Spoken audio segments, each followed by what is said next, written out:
তো গাইস সবার আগে টিকটক ভিডিওটা দেখো, তারপরে এই ভিডিওর ফানি কমেন্টস পড়বো। Let's go.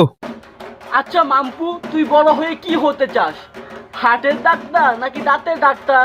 দাঁতের ডাক্তার। কেন? দেখো বাবা, আমাদের শরীরে একটাই মাত্র হৃৎপিণ্ড আছে। তো দাঁত কটা আছে বলো তো? 32টা। কারুর কারুর তো আবার আমার মতন 34টাও থাকে। তাহলেই বোঝো কোনটাতে বেশি লাভ।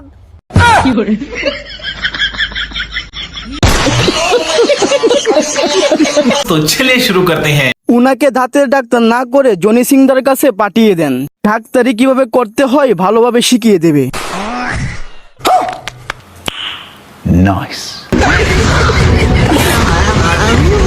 আপু, আমিও দাঁতের ডাক্তার হতে চাই। না আছে ব্রেন, না আছে সমস্যা। শোনা গো আমার। আপু, আমিও ব্রেনের ডাক্তার হতে চাই, শুধু আপনার মাথায় কি আছে সেটা দেখার জন্য।